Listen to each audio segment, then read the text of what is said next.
A common consequence that I see within businesses that are growing and scaling is that not only is the customer base growing and profits are growing, revenue is growing, everything is just on this upward trend and it's such amazing, great energy and it's up, up, up. At the same time, internal conflict also increases. And this is, it's very common and it's very natural. And what I want to focus on is one specific area of interest, and that is the engineering team. So this is the team that has the developers, the software developers who are responsible for actually writing the code for your product. And this team, I'm going to say, has conflict with different departments within the organization. So they can have conflicts with marketing or with product or with sales, and these different conflicts that happen across the board and with those different departments. But the one that I want to talk about today is tech debt.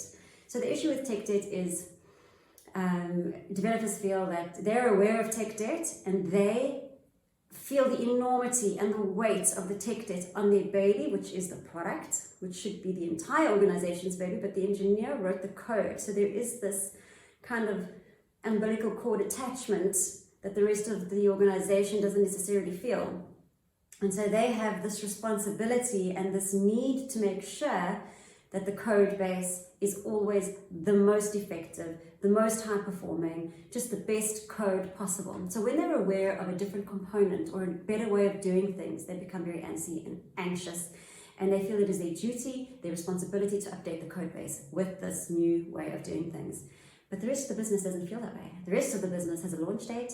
The rest of the business has clients breathing down their neck. Well, they feel that they have those clients breathing down their neck and that engineers don't necessarily understand this pressure.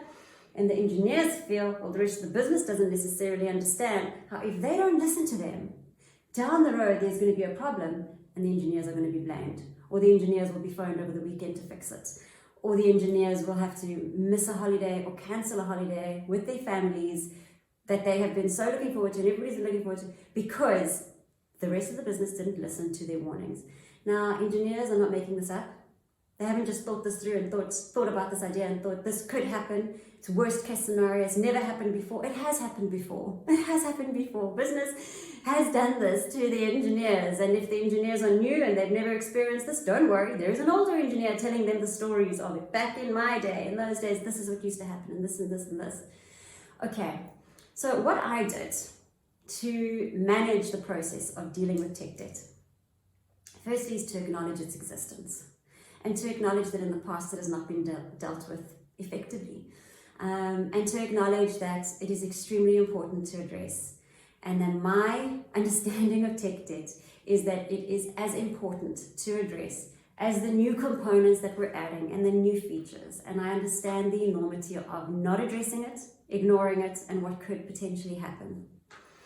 Secondly, working with the engineers to come up with a plan that makes sense for marketing and engineering and sticking to that plan, holding and keeping my promise. That was a big one. If I said that 20% of every sprint would be utilized to address tech debt, I had to make sure that I protected that 20%, and no matter what happened, no matter what launch pressure took place, and no matter how much I was like literally held against a wall by a business development colleague who felt that I just wasn't listening, and I don't understand how important and how absolutely critical this feature update was. I had to keep my promise.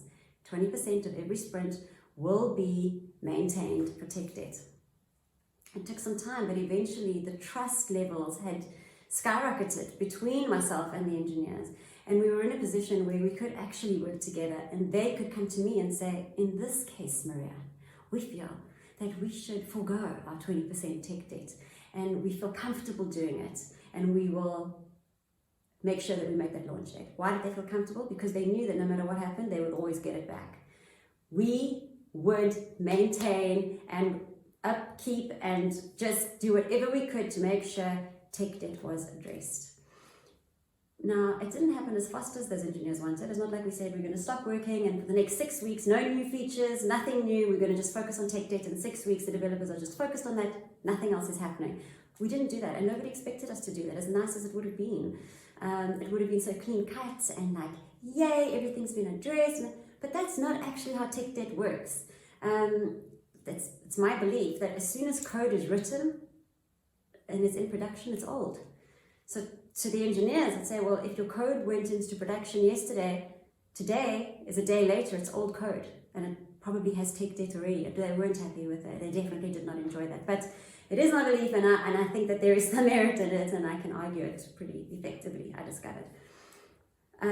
So knowing that there will always be tech debt, you need a process and system in place that everybody trusts, acknowledges, and knows that it is always going to run its course, and that there is an appreciation for addressing tech debt, and an appreciation for putting engineers into a position where they carry this weight and the load of their baby, your product, not being optimally developed. And knowing that clients, the end users, are going to experience that. And we need to have like such an appreciation and like gratitude for those engineers carrying that weight. And ultimately, we work together to resolve it. We work together as a team, and always talking and communicating about it. So my last parting comments on this point is tech debt's real. Create a process and a structure that you are going to address it, and then don't make it make-believe. Actually implement it and prove it. Prove it on an ongoing basis that yes, what I said I was going to do, I do, and yay, everything's running smoothly until the next launch.